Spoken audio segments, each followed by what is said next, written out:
नायडू किंजरापू जी। Sir, question 386 मंत्री जी। पटल पर रख दिया गया। Thank you first supplementary. Thank you, sir. I've asked a very detailed question to the Home Ministry, sir, considering the implementation of the AP Reorganization Act. And I was equally expecting a detailed answer regarding this. But what I see here, sir, is a very insulting and irresponsible answer from the Home Ministry, sir. 9 crore people from both the states, Telugu states of Telangana and Andhra Pradesh, have been looking forward for this answer, sir. And all they see is a lack of interest or lack of knowledge or both, which seems to be true in this case, looking at the answer, sir. अपना प्रश्न पूछिए। The question that I have asked, sir, is how much is the implementation of the act, and also the reasons for non-fulfillment of assurances, and what is the proposed deadline? And the answer, sir, I would like to put it on record also. It says large number of provisions of AP Reorganization Act have been implemented. Sir, my question still remains the same, sir. It has not been answered. We are not satisfied. I would like to know from the minister, sir, is he willing to publish a white paper on this so that people of Andhra Pradesh and Telangana know the exact implementation? Because it mentions there are 10 years, sir, but 8 years of it has already been completed. माननीय मंत्री जी। महोदय, उत्तर बहुत ही स्पष्ट रूप से रखा जा चुका है। आंध्र प्रदेश पुनर्गठन के बाद आंध्र प्रदेश और तेलंगाना के बीच कुछ ऐसे द्विपक्षीय मुद्दे हैं जिनको राज्यों को आपस में सौहार्द के वातावरण में सुलझाना है। इसमें दोनों राज्यों को कई बार गृह मंत्रालय ने बैठकें कर दोनों के प्रतिनिधियों के साथ कई बार निर्देश भी दिए हैं, सुझाव भी दिए हैं।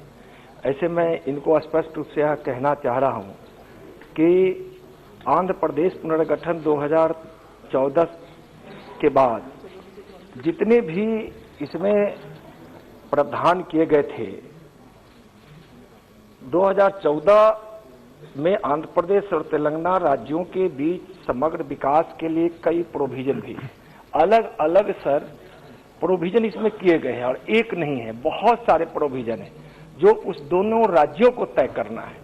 तो जितने भी मामले अभी लंबित हैं जो विभाजन के बाद दोनों राज्यों में लागू होना था, उन दोनों पे डिपेंडेंट है। उसमें गृह मंत्रालय, केंद्र सरकार का कोई हस्तक्षेप नहीं है। हम दोनों को सौहार्द वातावरण में मुद्दों को सुलझाने का कई बार प्रयास किए हैं। अगर किसी मुद्दे पे अगर माननीय मंत्री जानना चाहते हैं तो मैं उनका उत्तर दे सकता हूं। Member, second supplementary. That there are issues between the states also, and the states have to sit together. But there are many of the issues which have to be originated from the central ministry themselves. What about the assurances made from the central ministry? What is the status of that? Not one provision has been listed here, sir. It says they are implemented. But how much have they been implemented? If they know that what are the provisions, they could have straightforwardly listed. So I'm still not satisfied. But my second supplementary question is that when the bill was passed in 2014, one of the major assurances made on the floor of the House to the state of Andhra Pradesh was the addition of special status. Because Andhra was getting an unfair deal in this bifurcation, the then Prime Minister Manmohan Singh ji has promised on the floor of the House that Andhra Pradesh should get special status. And the present Prime Minister also in his election campaign and the manifesto also, they have included that Andhra Pradesh is going to get. Now the present Chief Minister of Andhra Pradesh, he also promised that he is going to get. And now the people of Andhra Pradesh are believing that the special status is going to come for Andhra Pradesh. मंत्री जी। अध्यक्ष महोदय, 14वें वित्त आयोग ने विशेष राज्य के दर्जा को परिभाषित करते हुए न विशेष राज्य का दर्जा दिया जाएगा, अब इसका उन्होंने स्पष्ट रूप से उल्लेख किया है। फिर भी जब राज्यों का बंटवारा हुआ तो उस समय जो आश्वासन मिला था उसके हिसाब से विशेष पैकेज मिला है आंध्र प्रदेश को।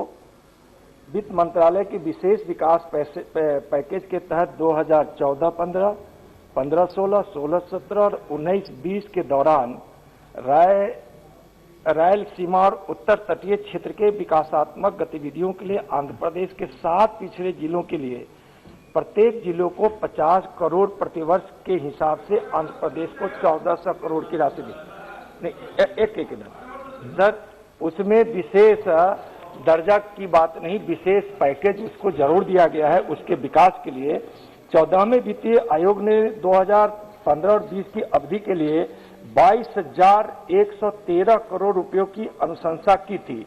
उसमें से उस 15-20 के दौरान अंतरण के बाद राजस्व घाटा अनुदान रेवेन्यू डेफिसिट ग्रांट के तौर पर 22,111 करोड़ रुपए जारी कर दिए गए। 15वें वित्त आयोग में 2020-21 के लिए आंध्र प्रदेश को 5,897 करोड़ रुपए की राशि की अनुशंसा की थी, वह भी राज्य को प्राप्त कर दिया गया है।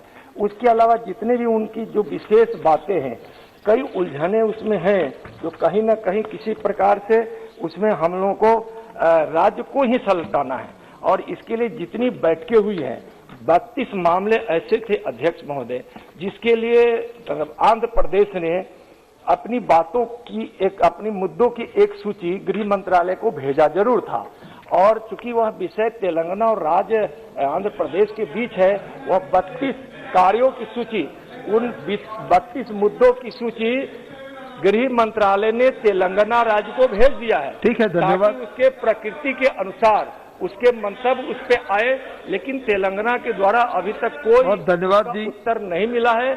और यह समझ रहे हैं, मैं एक बार आग्रह करूंगा तेलंगाना राज्य और आंध्र प्रदेश की राज्य से कि जो भी मुद्दे उनके अनसुलझे रह गए हैं, जो सुलझा नहीं है, उसको आपस में बैठकर सुलझाए। Thank you.